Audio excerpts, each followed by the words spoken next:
Good morning class. आज हम एक अलग सब्जेक्ट के बारे में बात करने जा रहे हैं, उसको शुरुआत ही करने जा रहे हैं, तो इसको ध्यान से देखना है, ठीक है। शुरुआत करते हैं, जैसे केमिस्ट्री।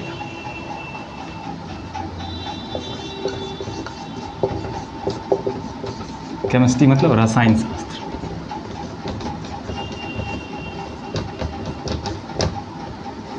रसायन शास्त्र, केमिस्ट्री का शुरुआत करते हैं।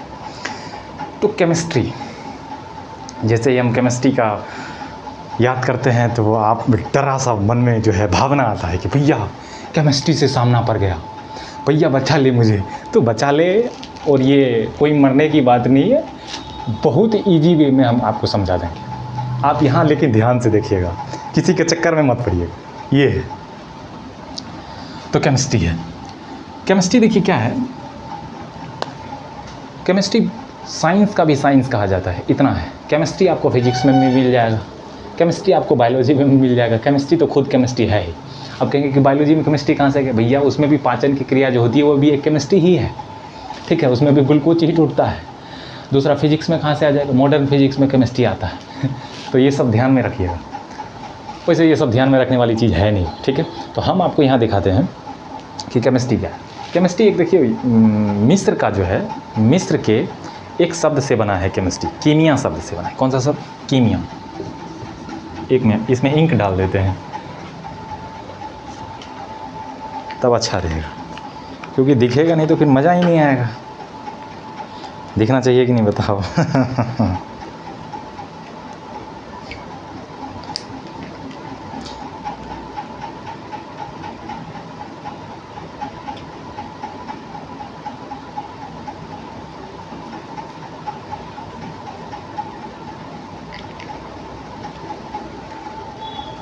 मिस्र के, अरे भैया चल ले,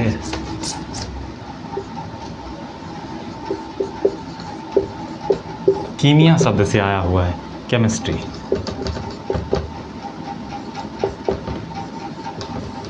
ये मिस्र के कीमिया शब्द से, इसका मतलब होता है काली मिट्टी। क्या मतलब होता है? काली मिट्टी। और कीमिया के अध्ययन को कहते हैं केमी टेकिंग। क्या कहते हैं? केमी टेकिंग। अगर हम कहेंगे कि कीमिया के अध्ययन को क्या कहेंगे? केमी टेकिंग। वो कीमिया एक मिस्र का शब्द है, इसी को इंग्लिश में केमिस्ट्री कहते हैं, हिंदी में रसायन शास्त्र कहते हैं, ठीक है। अब देखिए, ये कीमिया का अध्ययन को कहते हैं केमी टेकिंग, और कीमिया का हिंदी में मतलब होता है काली मिट्टी। काली मिट्टी वो मिस्र के जो है ना इतिहास से ये जुड़ा हुआ है, तो हम उसमें नहीं जाएंगे, हम सीधा मतलब जान के निकल लेते हैं इधर, ठीक है। देखिए, केमिस्ट्री का जो पिता है, फादर ऑफ केमिस्ट्री, रसायन शास्त्र के जनक, वो है लेवोइजियर। क्या कहेंगे? केमिस्ट्री के जनक को क्या कहेंगे हम? लेवोइजियर। ये है केमिस्ट्री का पिता, मतलब फादर ऑफ केमिस्ट्री, ठीक है। इसने क्या कहा था कि देखो, गैस मतलब कोई भी पदार्थ को जलने के लिए ना ऑक्सीजन की ज़रूरत होती है। तो क्योंकि आग जलना भी एक तरह का रिएक्शन है, ठीक है, क्योंकि ऑक्सीजन जब ईंधन से मिलता है तभी आग जल पाता है, और आग जल के जो चीज़ें बनती है, हम क्या समझते हैं कि केमिस्ट्री में दो चीज़ मिलकर एक नया चीज़ का उत्पादन करेगा जो बिल्कुल दोनों चीज़ से अलग होगा। उसी तरह जब लकड़ी जलता है तो लकड़ी में ऑक्सीजन मिलता है, और लकड़ी जब जल के बनता है क्या? राख। वो बिल्कुल दोनों चीज़ों से अलग है, ऑक्सीजन और लकड़ी दोनों से अलग है। तो ये तीसरा जो उत्पाद बना हुआ है वो बिल्कुल अलग है, इसीलिए उसको हम केमिस्ट्री कहते हैं। ये लेवोसियर कहा था। क्या कहा था? कि आग जलने के लिए, मतलब दहन के लिए ऑक्सीजन की ज़रूरत होती है। कौन कहा था? लेवोसियर। लेवोसियर कहा था। प्रोनाउंसिएशन में क्या याद, मतलब हम देखना है कि लेवोसियर कहा था। तो ये कहा था कि आग जलने के लिए ऑक्सीजन की ज़रूरत पड़ती है, लेकिन ये ऑक्सीजन की खोज नहीं किया था। ऑक्सीजन की खोज कौन किया था? 1774 में। 1774 ईस्वी में एक आया था जोसेफ। कौन आया था? Joseph Presley. ये 1774 ईस्वी में आया था, इसी ने ऑक्सीजन की खोज किया था। अब ऑक्सीजन की खोज इसने ऐसे किया था, देखिए, जैसे एक कांच वाला बुआम ले लिया था। बुआम मतलब समझते हैं ना?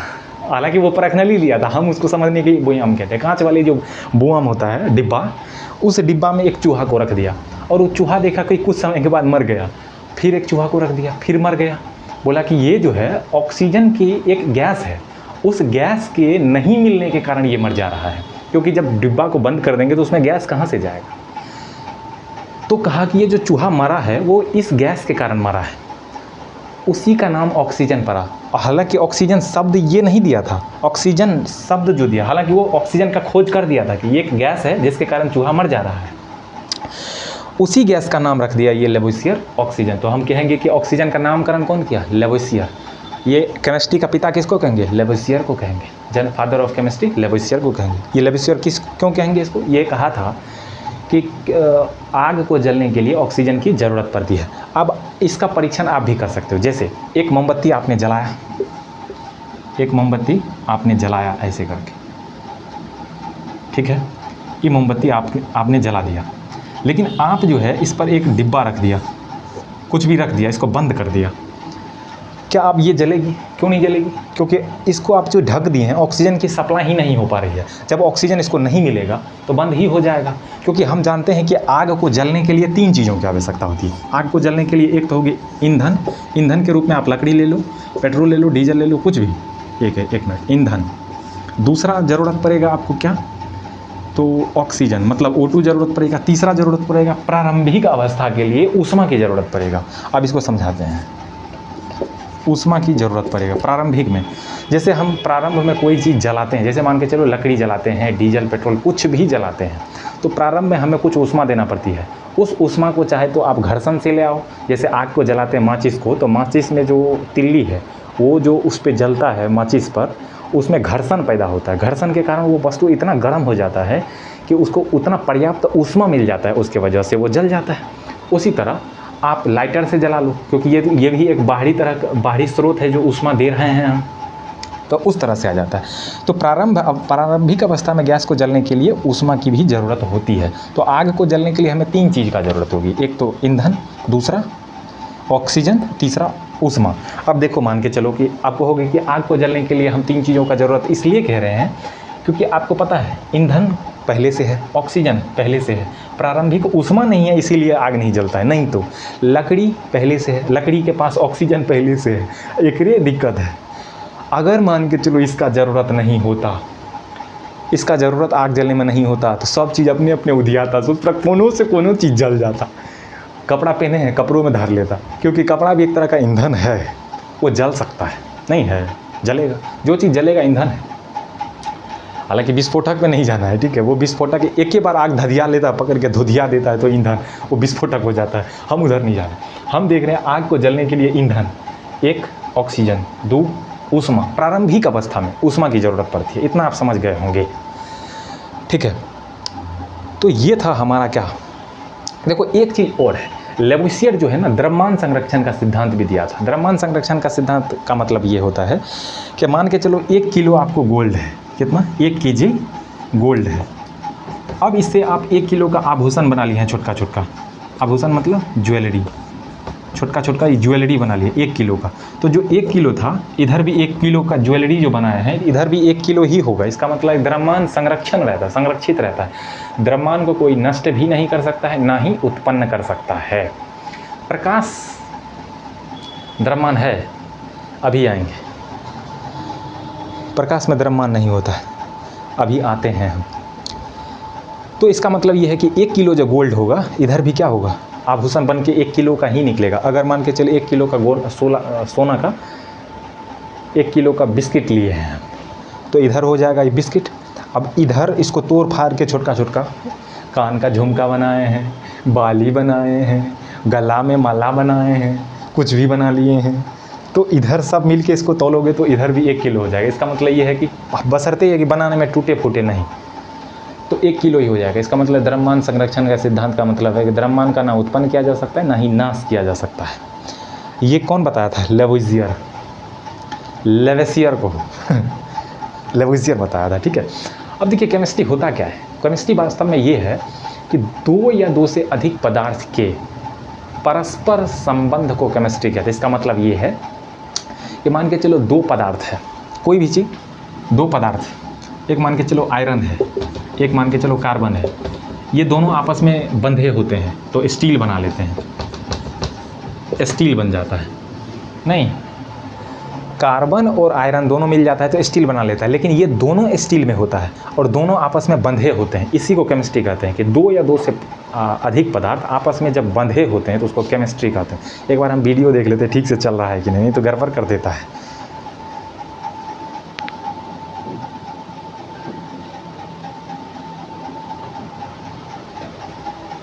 ठीक से चल रहा है, सब चीज़ ठीक है। तो यहाँ तक समझ गए। अब हम आते हैं केमिस्ट्री के मेन टॉपिक पे। ये तो था मतलब बेसिक्स।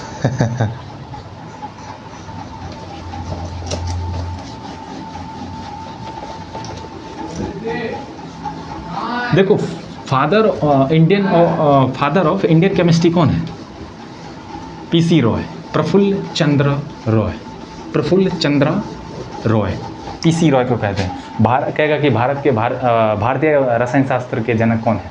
पीसी रॉय को कहेंगे।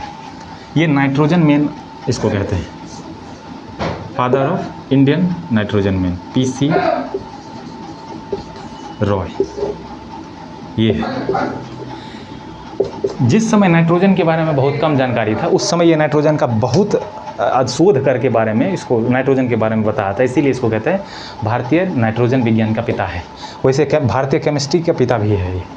भारतीय रसायन शास्त्र का जनक किसको कहेंगे? पीसी रॉय को। भारतीय अगर आ जाएगा कि भारतीय नाइट्रोजन विज्ञान का पिता कौन है, तो इसको ही कहेंगे पीसी रॉय को, प्रफुल्ल चंद्र रॉय।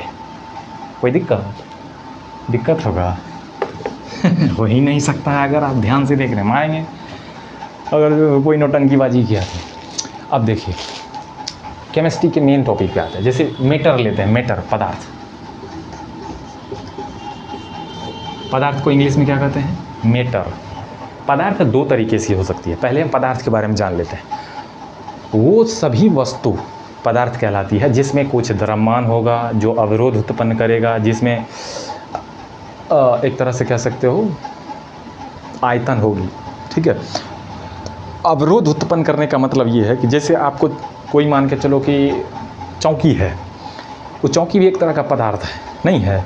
उसमें भी द्रव्यमान है, आयतन है, वो भी अवरोध उत्पन्न कर सकता है। अवरोध उत्पन्न करने का मतलब आप जा रहे हो, आपको चलने से रोक रहा है, विरोध कर रहा है। चौकी के सीधे जाओगे तो टंगड़ी में, पैर में चोट लगेगा। अरे हमारे गांव में, आप लोगों के गांव में भी, हम लोगों के गांव में इसी तरह का बात बोल देते तो निकल जाता है, तो पैर में चोट लग जाएगा। तो सीधे जाओगे तो पैर में चोट नहीं लगेगा, लग जाएगा। तो ये अवरोध उत्पन्न क्या कि नहीं? हवा में भी द्रव्यमान आयतन होता है, भले उसका निश्चित नहीं होता है, लेकिन आयतन तो होता है। तो अवरोध उत्पन्न करता है। हवा में जब चलोगे, आंधी तूफान आएगा तो हवा का वैसे तो नॉर्मल आपको महसूस नहीं होता है, हवा तूफान आएगा तो आपको महसूस होगा, क्योंकि तूफान भी एक तरह का हवा ही है। उसमें जाओगे तो आपको चलने से रोक देगा, कभी कभी तो उड़िया के फेंक देगा, इतना पतला रहोगे तो अगरबत्ती जैसा उड़िया देगा आपको हवा में, तैरोगे ससुर। पदार्थ है ये, ठीक है। तो पदार्थ दो तरीके से हो सकता है। पदार्थ कितने तरीके से हो सकता है? दो तरीके से हो सकता है। एक बार और इंक डाल देते हैं।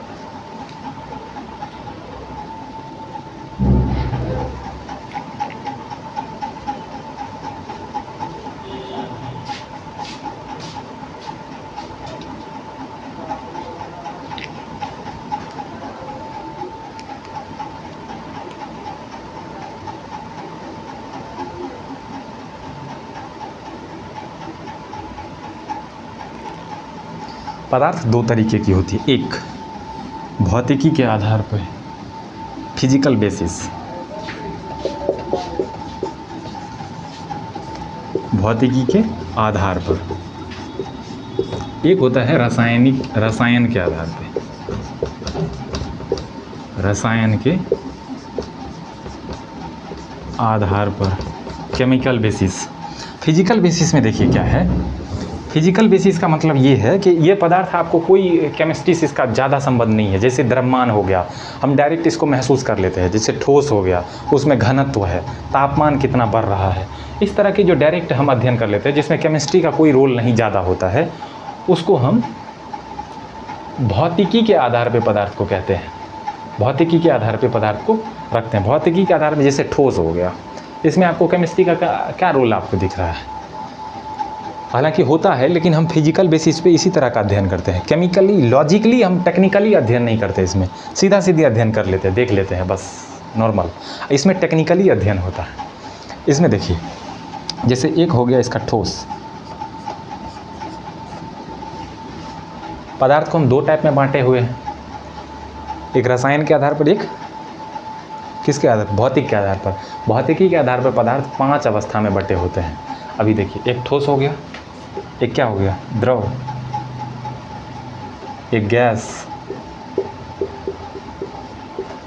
एक प्लाज्मा, एक कौन होगा, बोस,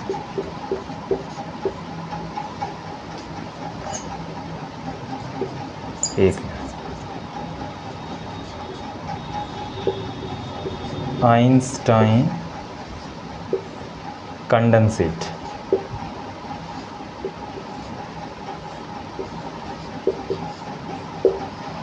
पांच टाइप का पदार्थ की अवस्था होती है भौतिकी के आधार पे। भौतिकी के आधार पे पदार्थ की कितनी अवस्था, 5। अब देखिए, आप तो पदार्थ को समझ गए हैं, जो अवरोध उत्पन्न कर सकता है, जिसमें द्रव्यमान होगा, जिसमें आयतन होगा। आप ये भी जानते हैं कि हर पदार्थ अपने छोटे छोटे चीज़ों से मिलकर बना होता है, छोटे छोटे अणु से मिलकर बना होता है, परमाणु से मिलकर बना होता है, ठीक है। अब पदार्थ मान के चलिए ये है कोई पदार्थ, ठीक है।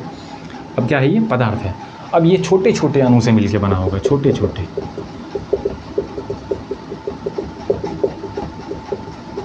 अब आपको ये भी पता है कि जब छोटे छोटे अणु से मिलकर बना होता है तो इसके अंदर ये हर अणु एक दूसरे को खींचता है, हर अणु एक दूसरे को खींचेगा। तो इसी को कहते हैं अंतराणविक बल, मतलब इंटरमोलिकुलर फोर्स, इंटरमोलिकुलर फोर्स है। और ये जितना मजबूत होगा वस्तु, उतना पदार्थ उतना ही ठोस होगा। ये जितना कमज़ोर होगा उतना ही द्रव होगा या गैस हो जाएगा, ठीक है। इस तरह का चीज़ है। अब देखो, पदार्थ है ये क्या था, पदार्थ। देखिए, हम एक एक करके देखते हैं। जैसे हम ठोस, यहाँ से आपको अगर दिख रहा हो, ठोस लेते हैं तो ठोस क्या समझते हैं, ठोस में अंतराणविक बल बहुत ज़्यादा होता है। अंतराणविक बल मतलब ये होता है कि ये जो मॉलिक्यूलर फोर्स है, इंटरमॉलिक्यूलर फोर्स है, एक दूसरे को बहुत तेज़ी से, बहुत ताकत से खींचा हुआ है। बहुत ताकत से जब खींचता है तो वो चीज़ ठोस हो जाता है। और जब बहुत ताकत से खींचता है तो इस कण में वाइब्रेशन बहुत कम होता है, चालन बहुत कम। ये कण एक दूसरे के इधर उधर खिसकता उसकता नहीं है, एक दूसरे के भागता उगता नहीं है, बल्कि स्थिर रहता है, बहुत कम वाइब्रेट करता है और खींचता, पकड़ के तागड़ा से खींचा रहता है, इसीलिए ये ठोस है। तो हम कहेंगे ठोस का द्रव्यमान, ये ठोस में द्रव्यमान और आयतन दोनों निश्चित होता है, नहीं होता है। ये क्या है, इसमें द्रव्यमान होगा, वेट होगा, मतलब मास होगा कि नहीं होगा। दूसरा ये है कि इसका आयतन निश्चित है, जितना जगह ये छेक रहा है उसी को आयतन कहते हैं। तो ये जितना छेक रहा है तो उसका, आप मान के चलो इसको, इसी को उठा के यहाँ रख दोगे तो क्या ये फैल थोड़ी जाएगा, इतना ही रहेगा। तो इसीलिए कहते हैं इसका आयतन निश्चित है, इसका द्रव्यमान निश्चित है। तो ठोस का द्रव्यमान और आयतन दोनों निश्चित होता है, ठीक है। अब देखिए, ये जो ठोस है इसका घनत्व ज़्यादा होता है, मतलब इसके एक दूसरे के कण जो है, ये कण एक दूसरे के कण के नज़दीक होता है, इसी को कहते हैं घनत्व। जितना कण नज़दीक होगा उसका घनत्व ज़्यादा होगा, कण दूर होगा घनत्व कम होगा। घनत्व का मतलब होता है एक ही चीज़ एक ही जगह पे बहुत ज़्यादा होगा तो घनत्व ज़्यादा, दूर होगा तो घनत्व कम, ठीक। अगर ये 5 उंगली है, इसका घनत्व अभी बहुत कम है, अगर इसको ऐसे कर देंगे तो घनत्व ज़्यादा हो गया, क्योंकि पास आ गया। यही सेम कंडीशन इसमें होता है, ठीक है। घनत्व वाला में मीटर हो गया। देखिए, इसका द्रव्यमान और आयतन दोनों निश्चित होता है। घनत्व सर्वाधिक होता है, इंटरमोलिकुलर फोर्स सर्वाधिक होता है, गतिज ऊर्जा बहुत कम होता है। गतिज ऊर्जा का मतलब कण इसका वाइब्रेट बहुत कम करता है, इसीलिए वाइब्रेशन कम है। तो कण मतलब पदार्थ ठोस अवस्था में है। तो पदार्थ का एक अवस्था आप समझ चुके हैं, ठोस, ठीक है। देखिए, ठोस में जो होता है एक अधातु है, कौन, ब्रोमीन। वो कमरे की ताप मतलब 27-30 डिग्री के लगभग इसके ताप पर, जैसे रूम में कोई वस्तु को रख देंगे तो वही कमरे की ताप है, उसको गैस उस पर नहीं रखेंगे जला के, तो वही नहीं रखेंगे, सीधा खाली रूम में रख देंगे तो वही कमरे की ताप कहते हैं। तो ठीक है,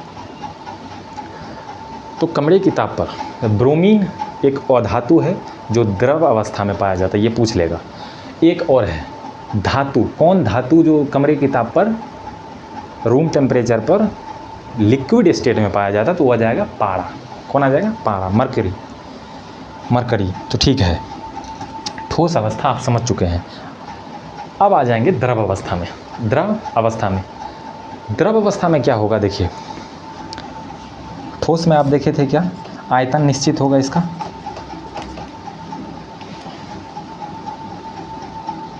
द्रव्यमान होगा इसमें, इसका इंटरमोलिक्यूलर फोर्स जो होगा वो ज़्यादा होगा, और क्या देखे थे, डेंसिटी ये भी ज़्यादा होगा, ठीक है।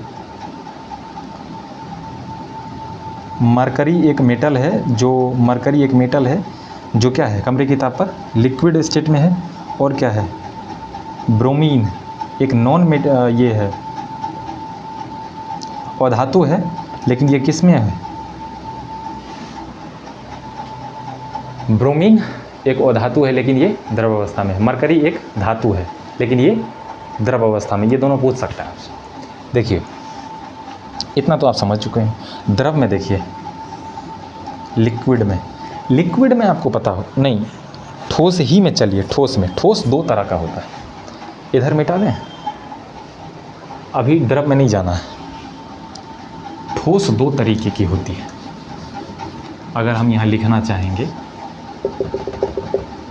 ये है, मान के चलिए अलग से, ठोस सॉलिड, सॉलिड,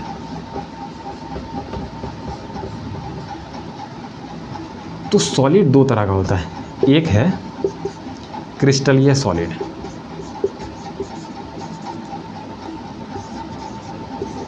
क्रिस्टलीय, एक होता है अक्रिस्टलीय।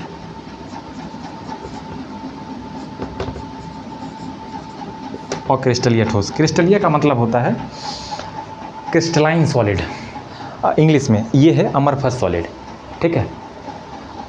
क्रिस्टल का मतलब होता है कि कोई भी पदार्थ बना हुआ है तो उसका अणु, जो परमाणु है वो अरेंजमेंट में होगा। अरेंजमेंट का मतलब होता है कि जैसे मान के चलिए ये कोई पदार्थ है, तो ये इसका एक अणु यहाँ है, ये पदार्थ है कोई, एक अणु यहाँ है, एक अणु यहाँ है, एक, ऐसे करके ये एक दूसरे को खींचेगा, ये भी खींचेगा, ये भी खींचेगा, ये भी, ये भी, ये भी, इस तरह से बना होगा पदार्थ। लेकिन एक होता, ये है क्रिस्टलीय ठोस। तो हम कहेंगे क्रिस्टलीय ठोस कौन है? वैसा ठोस जिसमें पदार्थ के अणु या परमाणु एक निश्चित क्रम में होता है, उसी को क्या कहते हैं? क्रिस्टलीय ठोस। देखिए एक दूरी फिक्स होगा, एक दूरी दोनों को एक अरेंजमेंट की तरह से खींचेगी। जैसे मान के चलिए लड़की जब मेहंदी लगाती है तो बड़ी बड़ी शिद्दत से लगाती है, एक जगह पर भी डिसऑर्डर नहीं दिखेगा आपको, बिल्कुल अरेंजमेंट में होता है। तो वही अरेंजमेंट क्या है? क्रिस्टलीय ठोस है। लड़का मेहंदी लगाता है, ससुरा ये वो यहाँ लगाओ, एक वहाँ लगाओ, चल मेहंदी कौन लगाता है, दिया हमें भी मेहंदी में लगाएंगे, चलो। मतलब आप लोग कहते हो, हमरे पर मत सोचना, बहुत पीटेंगे तो। हाँ हम बाबा आदमी हैं।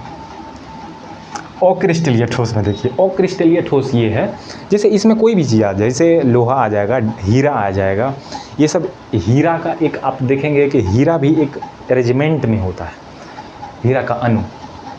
अक्रिस्टलीय ठोस वो होता है, वो ठोस ही होता है लेकिन उसका जो अंदर में मॉलिक्यूल होता है वो अरेंजमेंट में नहीं होता है, वो कहीं से कहीं हो जाएगा। जैसे मान के चलिए ये है अक्रिस्टलीय ठोस, ये एक पदार्थ है अक्रिस्टलीय, एक अणु यहाँ होगा तो एक अणु यहाँ होगा, एक यहाँ होगा, एक यहाँ होगा, एक इस कोना में, एक इस कोना में, इस तरह का होता है। सोच कहीं जगह ही नहीं, इसको मतलब कहीं से कहीं आ जाएगा ये। तो लड़का लोग मेहंदी लगाएगा तो अक्रिस्टलीय ठोस है, लड़की लोग लगाएगी क्रिस्टलीय ठोस। देख रहे हैं, यहाँ भी भेदभाव आप लोग कर लेते हैं, आप तो जान के करते हैं। बढ़िया से लगाओगे तो क्रिस्टलीय में चलाओगे, नहीं तो अभी तक तो हम अक्रिस्टलीय ठोस में रखेंगे। इसी तरह का आप अगर हरकत करोगे तो रखेंगे, अक्रिस्टलीय ठोस हो जाएगा, ठीक है।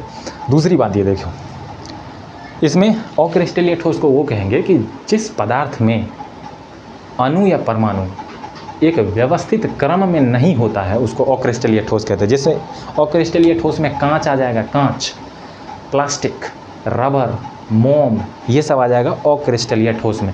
देखो कांच अक्रिस्टलीय ठोस क्यों है?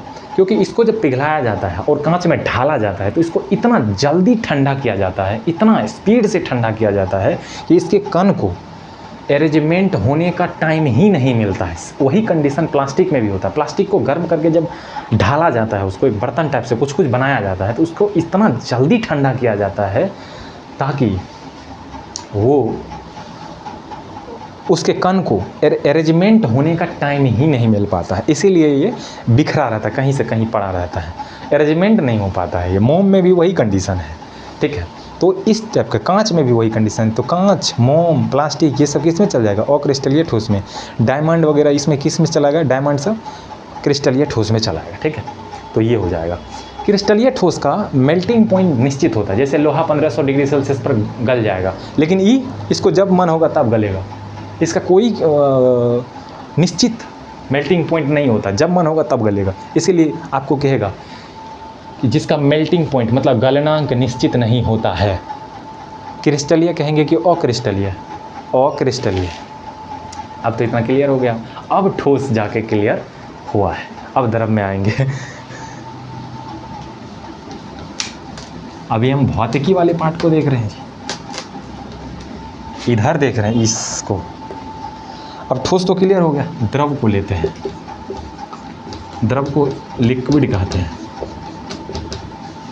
इंग्लिश में। देखो लिक्विड है, आप जानते हो कि लिक्विड में आयतन तो होता है निश्चित, लेकिन इसका इसमें द्रव्यमान तो होता है, लेकिन आयतन इसका निश्चित नहीं होता है। अरे क्या बोल रहे हैं? देखो, इसका द्रव में आयतन होता है, निश्चित होता है, लेकिन आयतन निश्चित होगा, लेकिन इसका आकार निश्चित नहीं होता है। ठोस में क्या देख रहे थे हम? आयतन और आकार दोनों निश्चित हो रहा था। इसका मतलब ये है कि अगर ये ठोस है तो ये इतने साइज का होगा, ये फैलेगा। अगर इसी को उठा के यहाँ रख दोगे तो ये भी इतने टाइप का होगा, इतने आकार का होगा, और ऐसे ही होगा, क्योंकि इसका आकार बदलता नहीं। आप 1 किलो का वो देखते हैं बट्टे, इसका मतलब ये थोड़ी कि कल हो के वो दूसरे आकार का हो जाएगा, वैसे ही रहेगा, क्योंकि उसका आकार ही बदलता नहीं है, निश्चित होता है। जैसे उसको रखना चाहोगे वैसे ही रहेगा। आयतन भी उसका उतना ही रहता है, मतलब उतना ही जगह छेकता है। लेकिन द्रव में ऐसा नहीं, इसका आकार निश्चित नहीं होता है, लेकिन आयतन निश्चित होता है। आयतन निश्चित का मतलब ये क्या है कि ये अगर आधा किलो दूध रहेगा तो आधे किलो जगह छेकेगा, चाहे उसको डेगची में रख दो, कुकर में रख दो, उतने जगह छेकेगा। लेकिन आकार निश्चित नहीं हो। अगर वो बोतल में रखोगे तो बोतल के जैसा हो जाएगा। कुकर में रखोगे तो कुकर के जैसे हो जाएगा, डेगची में रखोगे तो डेगची के जैसा हो जाएगा। तो यही है, आकार निश्चित नहीं होता है, आयतन निश्चित होता है, आकार निश्चित नहीं होता है। आकार निश्चित होगा नहीं।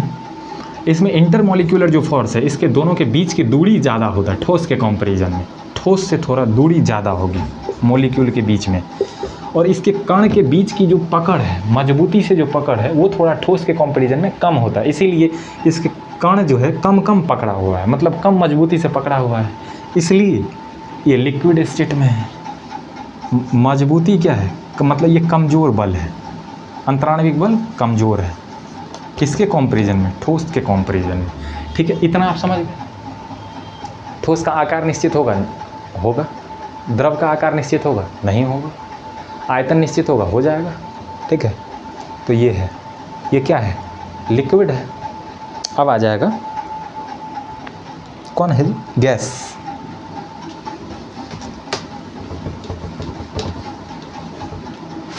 गैस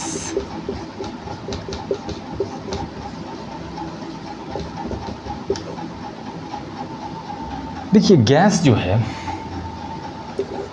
गैस में भी क्या गैस में भी आयतन निश्चित होगा? इसका आकार निश्चित होगा? इसका कुछ भी निश्चित नहीं होगा। ना ही इसका आकार निश्चित होगा, ना ही इसका आयतन निश्चित होगा। क्यों? क्योंकि आकार इसलिए निश्चित नहीं होगा, एक तो तुम गैस को जिसमें रखोगे उसी का आकार ले लेगा। सिलेंडर में रखोगे तो सिलेंडर का आकार, मतलब आकार निश्चित नहीं है।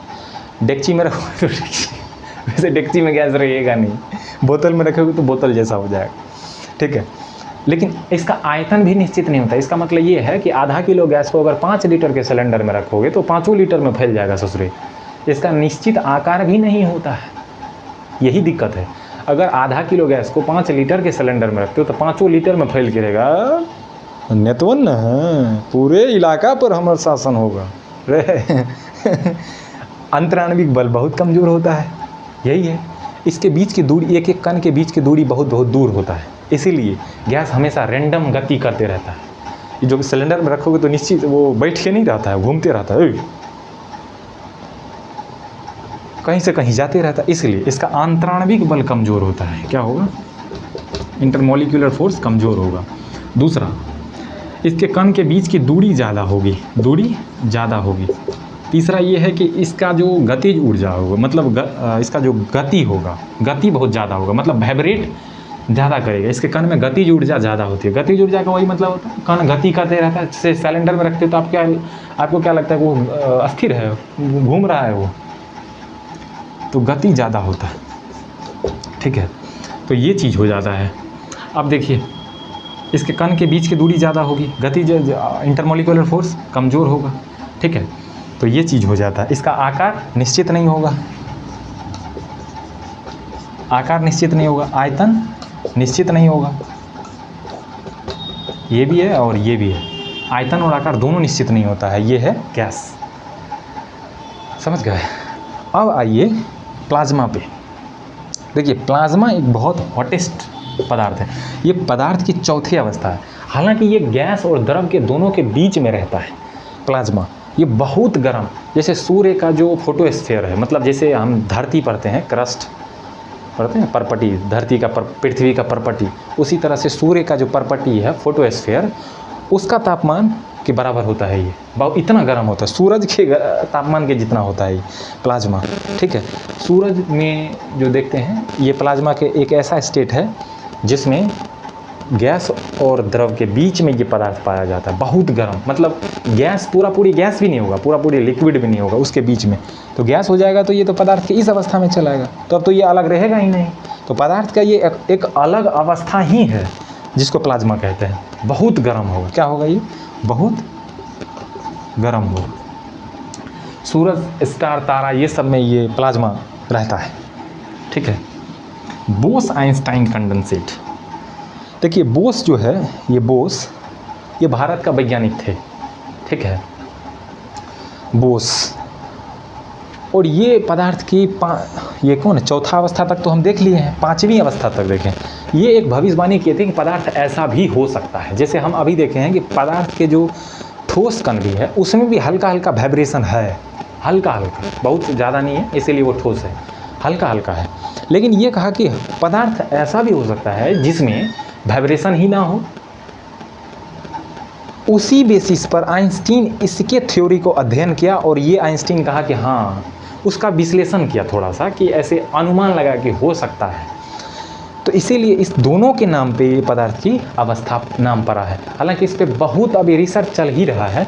2001 में अमेरिकी वैज्ञानिक को नोबेल पुरस्कार मिला, क्योंकि वो पदार्थ की इस अवस्था तक पहुंच गया लगभग, इसीलिए। हालांकि जब इस पे बहुत क्लियर रिसर्च आ जाएगा तो बता देंगे। पदार्थ की भौतिकी के आधार पे हम ख़त्म कर चुके हैं। इसमें किसी को दिक्कत है?